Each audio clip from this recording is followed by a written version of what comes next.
Hello दोस्तों, मेरा नाम है औरंगजेब और जैसे कि आपको पता है कि कोड ऑफ सिविल प्रोसीजर के मुतालिक बाकायदा एक वीडियो सीरीज़ स्टार्ट की है मैंने। तो उस सीरीज़ को कंटिन्यू करते हुए जारी रखते हुए सेक्शन 52 से आज फिर दोबारा से हम स्टार्ट करते हैं। आपसे दरख्वास्त होगी कि यूट्यूब और फेसबुक चैनल को सब्सक्राइब और वीडियो को लाइक ज़रूर करें और ख़ास करके आप यूट्यूब पर मुझे सपोर्ट करें ताकि कानूनी मज़ीद वीडियोस मैं आपके लिए बना सकूं और आपकी कानूनी रहनुमाई हर पहलू से कर सकूं, चाहे वो ड्राफ्टिंग से मुतालिक हो या फिर स्टडी से रिलेटेड हो। तो इसके लिए आपसे यही दरख्वास्त होगी कि ये वीडियो आप दूसरों के साथ भी शेयर करें ताकि दूसरों की भी रहनुमाई हो और मेरा जो वीडियो बनाने का मकसद है वो पूरा हो सके। तो वीडियो को स्टार्ट करते हैं और आप देख सकते हैं कि section 52 enforcement of decree against legal representative. Legal representative की माने हैं कानूनी वर्सान या फिर कानूनी वारिस। एनफोर्समेंट ऑफ डिक्री मतलब डिक्री के एनफोर्समेंट अगेंस्ट लीगल रिप्रेजेंटेटिव, कानूनी वर्सान के खिलाफ डिक्री का अमल या उसको अमल में लाना।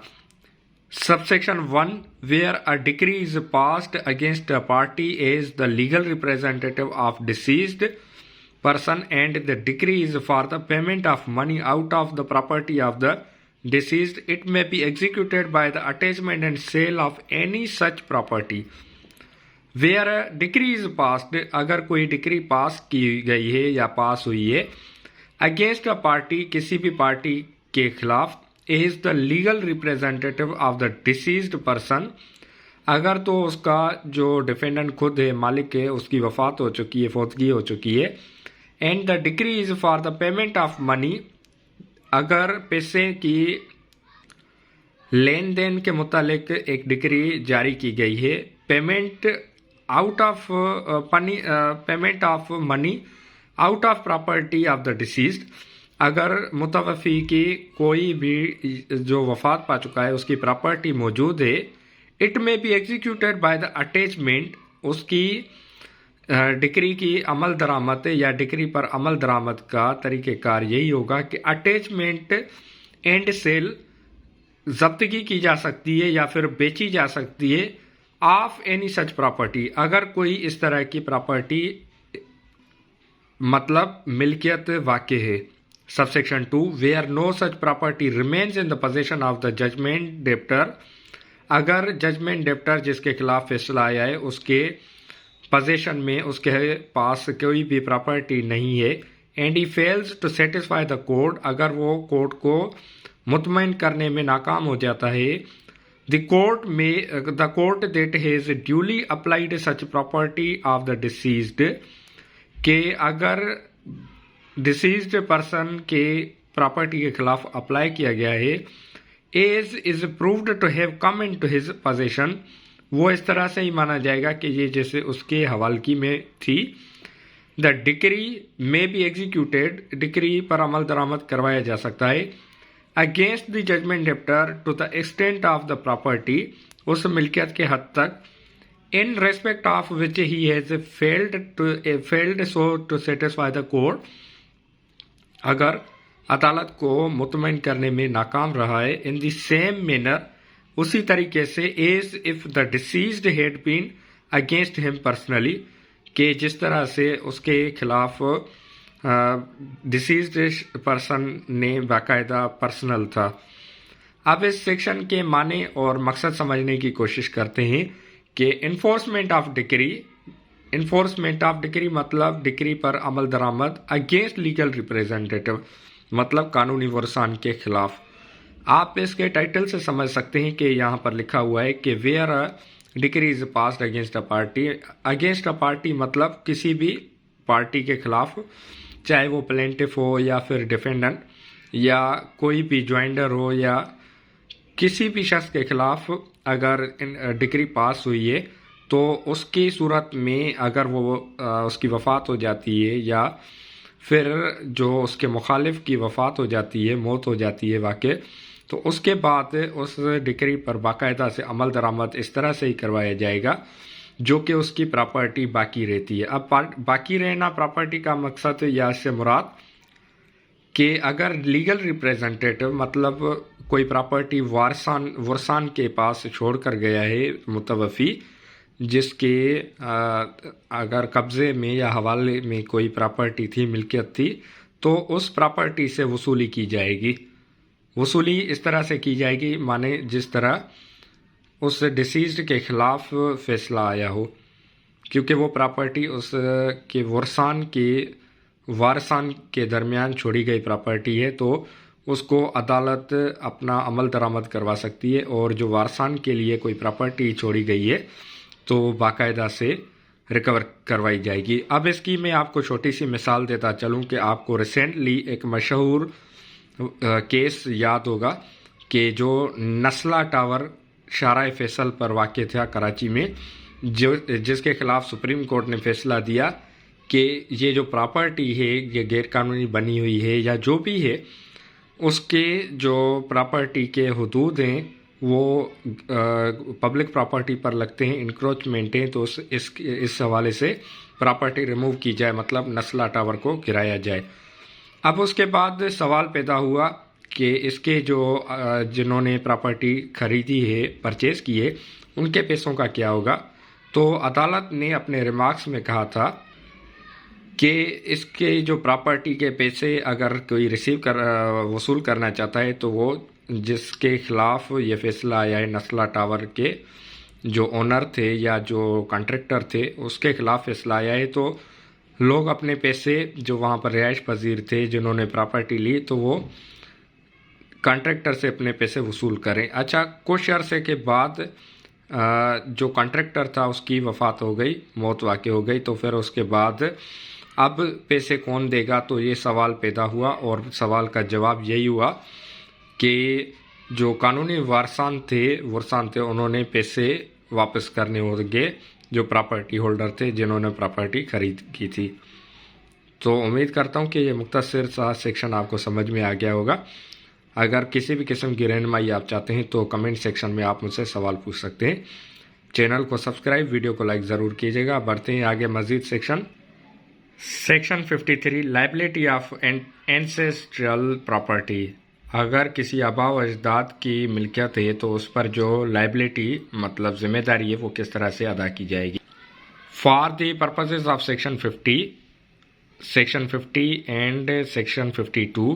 Property in the hands of a son or other descendant which is liable under Hindu law for the payment of the debt of a deceased ancestor in respect of which a decree has been passed shall be deemed to be property of the deceased which has come to the hands of the son or other descendants as his legal representative। अगर कोई property किसी के हिस्से में आ जाती है, कानूनी वारसान या वारिस के हाथ आ जाती है, तो उस प्रॉपर्टी से जो जिम्मेदारी है, अगर कोई कर्जा है या लाइबिलिटीज कर्ज चुकाना है, तो वो डिक्री के बाद तो उसी प्रॉपर्टी से वसूल किया जाएगा। मुख्तसर से इसके माने हैं। अगर आप मज़ीद इस पर डिस्कस करना चाहते हैं तो आप मेरे व्हाट्सएप नंबर पर भी रब्ता कर सकते हैं, और उसके अलावा इसी कमेंट सेक्शन में आप मुझसे सवाल और जवाब कर सकते हैं। तो बढ़ते हैं आगे सेक्शन 54 की जानिब। सेक्शन 54 पार्टीशन ऑफ इस्टेट और separation of share. Partition of estate मतलब वो प्रॉपर्टी जो कि एक विरासत में वसूल हो जाए, और सेपरेशन ऑफ शेयर या फिर शेयर में बंटवारा। Where the decree is for the partition of an undivided estate assessed to the payment of revenue to the government of for the separate possession of a share of such an estate, the partition of the estate or the separation of the share shall be made by the collector or any gazetted subordinate of the collector deputed by him in this behalf, in accordance with the law, if any, for the time being in force, relating to the partition or the separate possession of shares of such estate। विरासत की मिल्कियत में या फिर जो share बनता है उसमें तकसीम का तरीक़ेकार इस तरह से होगा कि where the decree is for the partition, अगर बंटवारे के लिए डिक्री दी गई है। अनडिवाइडेड स्टेट, अगर किसी विरासत में मिल्कियत आई है हिस्से में, तो पेमेंट अगर कोई रेवेन्यू की गवर्नमेंट को होनी है तो सेपरेट पोजीशन, इस सूरत हाल में कलेक्टर या फिर गजेटेड सबऑर्डिनेट कलेक्टर जो कि कलेक्टर की जानिब से मुकर्रर किया जाएगा, वो उस जो प्रॉपर्टी है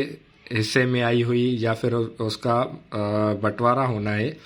तो वो उसका तरीक़ेकार तय करेगा और प्रॉपर्टी से जो हिस्सा बनता है वो बाकायदा दिलवाएगा या फिर कलेक्ट करेगा। और इस तरह के अगर कोई भी प्रॉपर्टी है जो कि किसी मुतवफ़ी के मतलब वफ़ात करने के बाद किसी की प्रॉपर्टी हिस्से में आ जाती है तो उसका तरीक़ेकार वही, डिवाइड वाला हिस्सा तरीक़ेकार वही तय करेगा। अब इसमें आप कमेंट सेक्शन में देख सकते हैं, the intention of the legislature in enacting section 54 is that the interest of the government with regard to the revenue assessed on the assets would be better safeguarded by the collector executing the decree than by the court। मतलब अगर किसी decree पर अमल दरामद के लिए फैसला होगा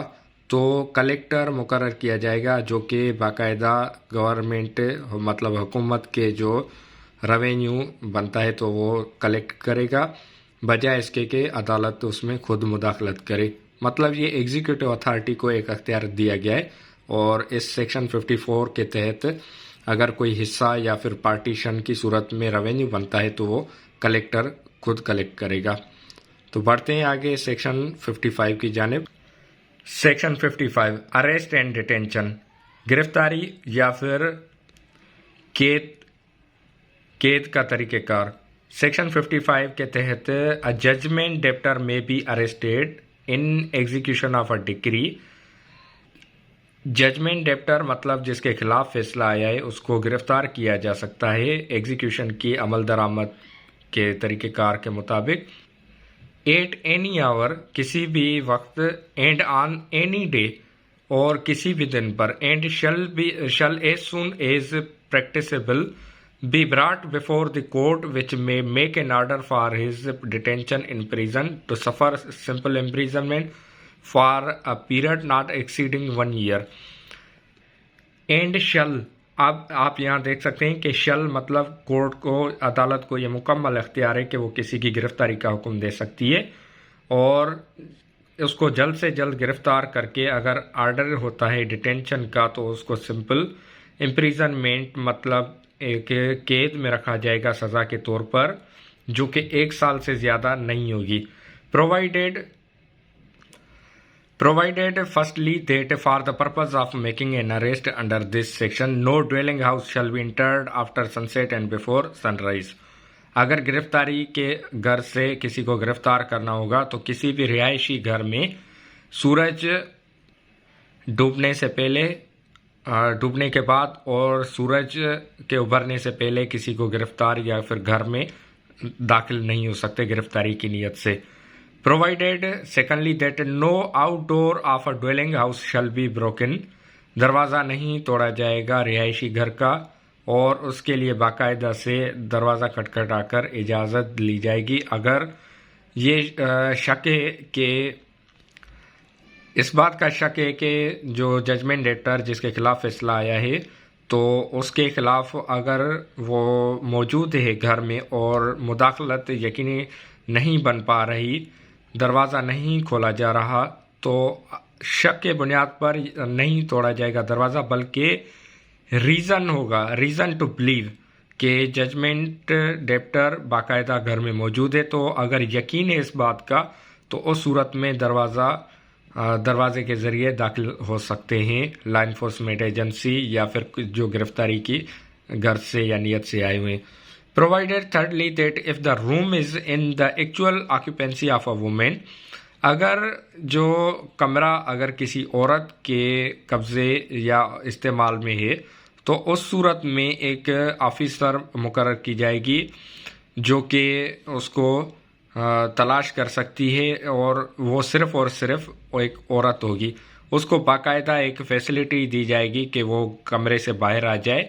उसके पर्दादारी का ख्याल किया जाएगा। या फिर अगर वो कमरे में अंदर ही रहना चाहती है तो उसको बाकायदा रीज़नेबल ग्राउंड्स दिए जाएंगे, फैसिलिटी दी जाएगी और ये यकीनी बनाया जाएगा कि वो ताउन करे जजमेंट डेप्टर की गिरफ्तारी के लिए। Provided fourthly that where the decree in execution of which a judgment debtor is arrested is a decree for the payment of money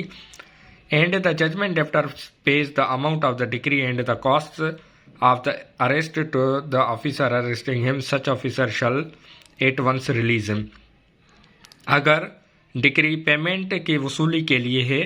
पैसों की वसूली के लिए है और उस सूरत में अगर जजमेंट डेप्टर पैसे दे देता है तो उसको रिहा किया जाएगा और उसको मजीद गिरफ्तार नहीं किया जाएगा। Subsection 2 the provincial government may by notification in the official gazette declare that any person or class of persons whose arrest might be attended with danger or inconvenience to the public shall not be liable to arrest in execution of decree otherwise than in accordance with such procedure as may be prescribed by the provincial government in this behalf। अगर सूबाई हुकूमत को इस तरह का खदशा है कि किसी शख्स की गिरफ्तारी से माहौल ख़राब हो सकता है तो उस सूरत में उसकी गिरफ्तारी को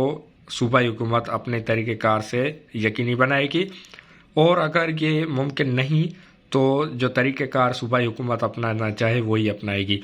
अब यहाँ पर मैं आपको मिसाल देता चलूँ कि बाज़ शख्सियात ऐसी होती हैं जिनकी गिरफ्तारी बिल्कुल भी यकीनी या पॉसिबल नहीं, या फिर जिनकी वजह से माहौल ख़राब हो सकता है। अब मिसाल के तौर पर शहबाज शरीफ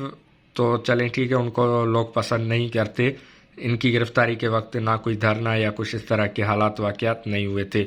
लेकिन उसके अलावा आप इमरान खान की गिरफ्तारी को जब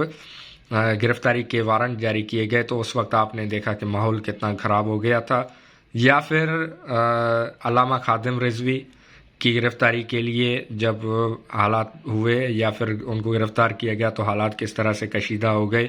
या फिर बाज़ शख्सियात ऐसी होती हैं जिनकी गिरफ्तारी की वजह से माहौल ख़राब हो जाता है तो उस सूरत में सूबाई हुकूमत को ये अख्तियार है कि वो तरीक़ेकार मुकर्रर करते हुए गिरफ्तारी को यकीनी बनाए या फिर कोई दूसरा हल निकाले।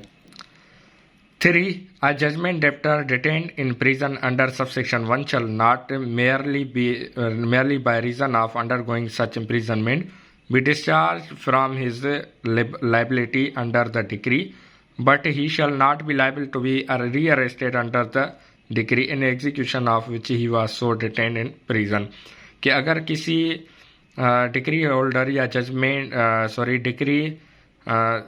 जिसके खिलाफ डिक्री जारी की गई है जो कि जजमेंट डेप्टर है उसको अगर सबसेक्शन 1 के तहत गिरफ्तार किया गया है तो उसको दोबारा से गिरफ्तार नहीं किया जाएगा एक मरतबा अगर वो आज़ाद हो गया है और मामला ख़त्म हो गया है। तो ये मुख्तसर सा सेक्शन 55 जिसको हमने बेस की अच्छे तरीके से समझने की कोशिश की, उम्मीद करता हूँ आपके लिए आसान होगा। और किसी भी किस्म की रहनुमाई आप चाहते हैं तो मुझसे कमेंट सेक्शन में आप रब्ता कर सकते हैं सवाल जवाब के लिए। बढ़ते हैं आगे, मज़ीद मौजूए बेस लाते हैं section 56। Section 56 prohibition of arrest or detention of a women in execution of decree for money. Prohibition of arrest मतलब गिरफ्तार नहीं किया जाएगा या मुमकिन नहीं होगा, और डिटेंशन या फिर कैद में रखना of women in execution of decree for money, पैसों की वसूली के लिए औरत को गिरफ्तार नहीं किया जाएगा। Not with standing anything in this part the court shall not order the arrest, किसी भी इस तरह के हिस्से में नहीं दिया गया जब तक द कोर्ट शल नॉट मतलब अदालत, शल आप देख सकते हैं लफ्ज़ यहाँ इस्तेमाल किया गया है कि मतलब अदालत को ये अख्तियार ही नहीं है कि गिरफ्तारी या फिर कैद के अहकाम जारी करे एग्जीक्यूशन की डिक्री की सूरत में एक औरत के ख़िलाफ़ अदालत कभी भी गिरफ्तारी के वारंट जारी नहीं कर सकती पैसों की लेन देन के मामले में, या फिर अगर कोई पैसे की जो भी ट्रांजैक्शन का मामला है उस सूरत में अदालत औरत की गिरफ्तारी या कैद के अहकाम नहीं दे सकती। यहाँ पर एक आपसे सवाल छोड़ता हुआ आगे बढ़ूंगा मैं कि अगर औरत की गिरफ्तारी नहीं हो सकती तो दूसरा मामला क्या होगा या मामलात क्या होंगे जिसके तहत औरत से वसूली की जाए। ये आपके लिए सवाल छोड़कर जा रहा हूँ जिसका जवाब मैं आपको अगली वीडियो में दूंगा। सेक्शन 57 सब्सिस्टेंस अलाउंस, ये आप देख सकते हैं कि अमेंडमेंट हो चुकी है इसकी और ये ओमिटेड मतलब ख़त्म किया गया है। सेक्शन 58 रिलीज फ्रॉम डिटेंशन, कैद से रिहाई। Every person detained in prison in execution of a decree, अगर किसी शख्स को गिरफ्तार किया गया है डिक्री पर अमल दरामद की सूरत में, शैल बी रिलीज्ड, उसको आज़ाद किया जाएगा फ्रॉम सच डिटेंशन, कैद से, before the expiry of the period of detention, कैद की सज़ा ख़त्म होने से पहले उसको आज़ाद किया जाएगा। इफ़ कौन सी सूरत हाल में, किन हालात में उनको रिहा किया जाएगा जजमेंट डेप्टर को। A, the amount mentioned in the warrant for the detention is paid to the officer in charge of the prison, अगर और ऑर्डर किया गया है पेमेंट के लिए तो वारंट पर जो पैसे दर्ज हैं उतने अगर वो officer in charge of the prison, jail खाना जात के जो ऑफिसर हैं उनको पैसे दे देता है, पे कर देता है या उनकी पेमेंट हो जाती है तो उस सूरत में रिलीज़ किया जाएगा। The decree against him is otherwise fully satisfied, इसके खिलाफ जो डिक्री जारी की गई थी वो बाकायदा मुतमईन अदालत हो जाती है, उस सूरत हाल में भी उसको आज़ाद किया जाएगा। The person on whose application he has been detained so request provided that he shall not be released from such detention without the court order of the court, अगर जिस शख्स की दरख्वास्त पर गिरफ्तार किया गया है जजमेंट डेप्टर को तो सूरत में भी आज़ाद किया जाएगा अगर डिक्री होल्डर खुद दरख्वास्त करता है उसकी रिहाई के। प्रोवाइडेड दैट शैल नॉट, अगर किसी को भी आज़ाद करना होगा तो ये अदालत की इजाज़त से मशरूत होगा। तो ये आप सेक्शन 58 देख सकते हैं कि ये इंतहाई अहम सेक्शन है। और यहाँ पर मैं आपको एक मज़े की बात बताता चलूँ, बीच में इंटरप्ट करूँगा सॉरी, कि ये जो वीडियो आप देख रहे हैं ये मुकम्मल वीडियो देखने के बाद जितने भी पैसे यूट्यूब की अर्निंग से आएंगे या फेसबुक की अर्निंग से आएंगे तो ये पैसे में जो शागिर्द हैं LLB या जर्नल जो भी स्टूडेंट्स हैं हमारे कराची यूनिवर्सिटी, लाहौर यूनिवर्सिटी या सिंध यूनिवर्सिटी जामचोरो, कोयटा, पेशावर, गिलगित आज़ाद कश्मीर या इवन पाकिस्तान से बाहर भी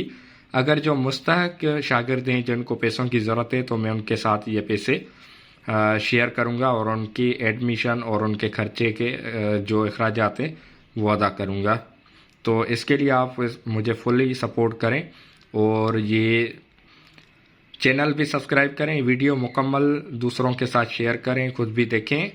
लाइक और कमेंट ज़रूर कीजिए। ये मेरी हौसला अफजाई होगी और मुझे खुशी होगी, मैं समझूंगा कि आप लोगों को ये वीडियोस समझ आ रही हैं और ये मेरी आपके लिए कारामद है और मेरे लिए फ़ायदा मंद है। तो बढ़ते हैं आगे सेक्शन 59 की जानिब। Section 59 release on ground of illness omitted, आप देख सकते हैं कि ये ख़त्म किया गया सेक्शन है, इसको बाकायदा अमेंड कानून के तहत, ऑर्डिनेंस के तहत ख़त्म किया गया है। मतलब इसका था कि अगर कोई बीमार हो जाता था तो उसको छोड़ दिया जाता था, रिहा किया जाता था, लेकिन फिर इसको ख़त्म किया गया क्योंकि इसके नाजायज़ फ़वाइद उठाए जा रहे थे। तो आगे बढ़ते हैं और अटैचमेंट आप टाइटल देख सकते हैं ऊपर, और सेक्शन 60 अटैचमेंट मतलब जब्तगी के हवाले से। Section 60 property liable to attachment, अगर कोई मिल्कियत है तो उसकी जब्तगी का तरीक़ेकार, and sale in execution of decree, और बेचने का तरीक़ेकार डिक्री की अमल दरामद की सूरत में। The following property is liable to be attachment and sale in execution of a decree, नीचे बताई गई प्रॉपर्टी जब्त की जा सकती है and sale in execution of a decree, और डिक्री पर अमल दरामद की सूरत में उसको बेचा जा सकता है, नेमली लैंड्स, हाउसेज और अदर बिल्डिंग्स, गुड्स। अब ये आप देख सकते हैं कि मुकम्मल तफसीलन बताया गया है कि कौन सी प्रॉपर्टी बेची जा सकती है पैसों की वसूली के लिए, जिसमें बताया गया है कि लैंड्स मतलब ज़मीनें, घर, बिल्डिंग, कोई भी चीज़, गुड्स, मनी, पैसों के ज़रिए अदायगी की जा सकती है, bank notes, cheques, bill of exchange, hundis, promissory notes, या इसके ज़रिए आप देख सकते हैं कि मुकम्मल तफसीलन बताया गया है। और ये आप अगर पढ़ना चाहें इसको तो आप पढ़ सकते हैं, क्योंकि मैं नहीं समझता कि ये ज़्यादा मुश्किल होगा, क्योंकि इसका सिंपल जो मकसद है वो यही है कि प्रॉपर्टी बेचकर या जब्त करके और पैसों की वसूली की जा सकती है। आप देख सकते हैं कि यहाँ पर ये कंटिन्यू है सेक्शन, और इसमें तरीक़ेकार बताया गया है कि किस तरह से प्रॉपर्टी की जाएगी जब्त और उसको बेचा जाएगा, और किस तरह से प्रॉपर्टी जब्त नहीं की जाएगी या फिर उसको बेचा नहीं जाएगा। अब आप देख सकते हैं कि necessary wearing, apparel, cooking vessels, beds, bedding of the judgment debtor, judgment his wife, children. अब इस तरह से नहीं होगा कि अगर किसी की प्रॉपर्टी है तो उसके जो बर्तन हैं वो भी बेच दिए जाएं, जो जिस बेड पर वो सोता है उसको भी बेच दिया जाए, बच्चों और उसके बीवी की जो बिलोंगिंग्स हैं, कोई चीज़ें हैं वो भी बेच दी जाएं, या फिर कोई रिलीजियस मतलब कोई तस्वीर, तस्बीह या कोई भी कोई प्रॉपर्टी उसकी है तो उसको बेचा जाएगा। इस तरह से नहीं होगा। और ना ही कोई जो एग्रीकल्चर के अगर वो जिसके ज़रिए उसका गुजारा है उसको भी नहीं बेचा जाएगा, या जो दूसरी सूरतों में आप देख सकते हैं कि मुकम्मल यहाँ पर तरीक़ेकार दिया गया है कि कौन सी चीज़ें बेची जाएंगी और कौन सी नहीं बेची जाएंगी। ये काफ़ी बड़ा सेक्शन है और इस पर इतना ज़्यादा बात करने की ज़रूरत नहीं है। मैं नहीं समझता कि इसको खामखा बढ़ाया जाए, और वीडियो को मुख्तसर करने की कोशिश करते हैं। तो बढ़ते हैं आगे, और आप देख सकते हैं कि ये सेक्शन सेकंड पेज पर ख़त्म होता है। इसको आप रोक कर ईज़िली रीड कर सकते हैं और मकसद आप इसका समझ सकते हैं, लेकिन इसका मकसद जो मुख्तसरन मैंने आपको बताया वही निकलता है। और आप देख सकते हैं फिर इसमें आगे सब सेक्शन 2 भी दिया गया है। तो बढ़ते हैं आगे और मज़ीद सेक्शंस पर डिस्कस करते हैं। सेक्शन 61 आप देख सकते हैं 61वां section, partial exemption of agriculture produce. अगर कोई ज़राई पैदावार होगी तो उसको छोड़ दिया जाएगा, बख्शा जाएगा, या फिर उसको एग्जेम्प्ट किया जाएगा। एग्जेम्प्ट मतलब दरगुजर किया जाएगा, छोड़ दिया जाएगा। The provincial government may, by journal or special order published in the official gazette, declare that such portion of agriculture produce or of any class of agricultural produce as may appear to the provincial government to be necessary for their purpose of providing until the next harvest of the due cultivation of the land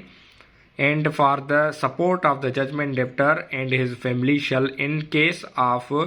all agriculturists or any class of agriculturists, be exempted from liability to attachment or sale in execution of a decree। अगर कोई ज़राई पैदावार के हवाले से कोई पोखाई करता है, कोई खेती बाड़ी करता है, तो उसकी जो ज़मीन है या उसकी जो कुछ चीज़ें हैं वो सूबाई हुकूमत की जानिब से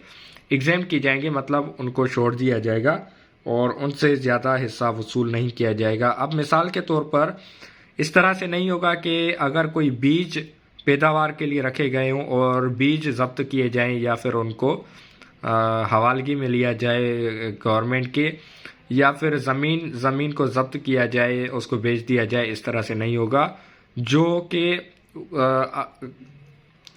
सूबाई हुकूमत ऑफिशियल गज़ेट में उसकी रियायत देगी और उसकी फैमिली ख़ानदान के लिए अगर कफ़ालत का ज़रिया है तो उसको ये मोहलत दी जाएगी कि वो उस प्रॉपर्टी या उस एग्रीकल्चर ज़राई ज़मीन से बाकायदा पैदावार जारी रखे और उससे कमाई करे। बढ़ते हैं आगे सेक्शन 62 की section 62 scissor of property in dwelling house. रिहायशी घर में जो प्रॉपर्टी मतलब अगर कोई मिल्कियत है तो उसके जब्तगी का तरीक़ेकार, सीज करने का तरीक़ेकार। No person executing any process under this code directing or authorising seizure of movable property shall enter any dwelling house after sunset and before sunrise. कोई भी शख्स अगर किसी डिक्री पर अमल दरामद करवा रहा है इस कोड के मुताबिक, तो उसको ये अख्तियार बिल्कुल भी नहीं कि वो किसी की जो मूवेबल प्रॉपर्टी के सीजर के लिए किसी के रिहायशी घर में दाखिल नहीं होगा सूरज डूबने के बाद और सूरज डूबने से पहले। No outdoor of a dwelling house shall be broken. उसका बैरूनी दरवाज़ा नहीं तोड़ा जाएगा। उसकी इज्जत को मद्देनज़र रखते उसके घर का दरवाज़ा नहीं तोड़ा जाएगा जब तक कि दरवाज़ा खोला नहीं जाता। Such dwelling house is in the occupancy of the judgment debtor, जो कि जजमेंट डेप्टर के कब्ज़े में या उसके लिए रिहायशी मकसद के लिए। एंड रिफ्यूज़, अगर वो इनकार करता है, or in any way prevents access thereto, या फिर उसमें मुदाखलत को एक्सेस को मुश्किल बना देता है, मुदाखलत को मुश्किल बना देता है, तो उस सूरत में उसका दरवाज़ा तोड़ा जाएगा। अदरवाइज़ नहीं तोड़ा जाएगा जब तक कि बाकायदा यकीन ना हो कि वो बाहर नहीं आएगा जिसके खिलाफ फैसला आया हुआ है। Where a room in a dwelling house is in the actual occupancy of a woman, अगर किसी औरत के हवालगी में है तो उसके लिए बाकायदा फैसिलिटी बनाई जाएगी कि वो औरत अपनी पर्देदारी का ख्याल रखे। उसको पूछा जाएगा बाहर आ जाए। अगर वो बाहर नहीं आ रही तो उस सूरत में औरत उस घर की या उस कमरे की तलाशी लेगी और उसके बाद बाकायदा से इजाज़त के बाद उसमें मुदाखलत या अंदर जाने की इजाज़त होगी, अदरवाइज़ नहीं होगी।